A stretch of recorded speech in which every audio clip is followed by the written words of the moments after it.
ভিডিওটির স্ক্রিনে যে প্রাণীটি দেখতেছেন তার নাম পিঁপড়া। মহান আল্লাহ তাআলা অসংখ্য সৃষ্টির মধ্যে ক্ষুদ্রতম একটি জীবের মধ্যে এই পিঁপড়া। এটা হচ্ছে কিন্তু একটা মসজিদের ওয়ালের ভিডিও।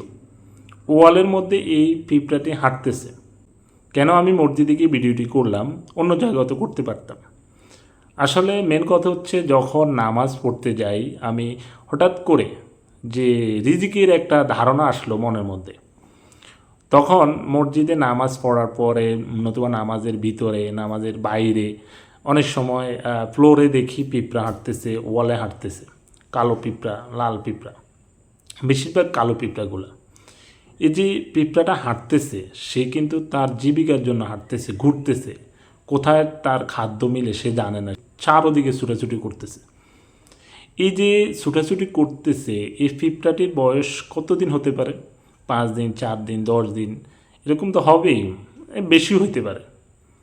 তো এই যে পিঁপড়াটি খাওয়ার জন্য ঘুরতেছে, অবশ্যই গতকালকেও কিন্তু রিজিকটা মিলছে, এর আগের দিনও মিলছে।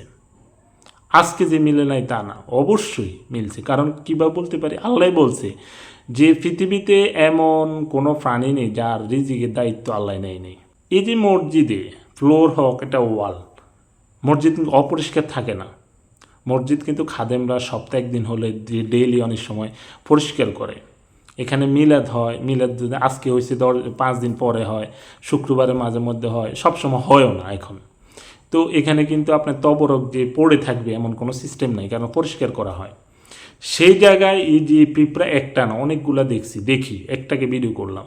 এই পিঁপড়া কিন্তু রিজিকের মধ্যে এই মসজিদের ভিতরে কিভাবে সে বেঁচে আছে, তাকে অবশ্যই আল্লাহ রিজিক দিছে।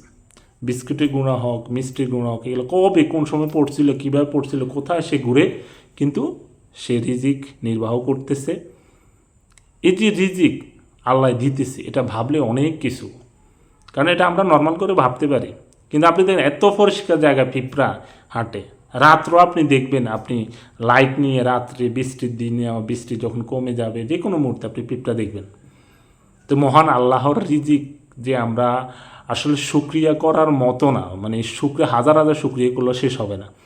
কারণ আল্লাহ রিজিক এইভাবে দেয়। আমরা হয়তো বা রিজিকের তাড়নায় চুরি করি, হারাম কাজ করি, খারাপ কাজ করি, অহংকার দেখাই, অলসতা করি, অনেক কিছুই করি। কিন্তু এই যে তারা কিন্তু আজকে খালি পেটে বের হয়েছে, যেমন পাখিকে নিয়ে বলা হয়েছে যে পাখি সকালে বাসা থেকে বের হয়, তার খাদ্য জুটবে কিনা সে জানে না, খালি পেটে।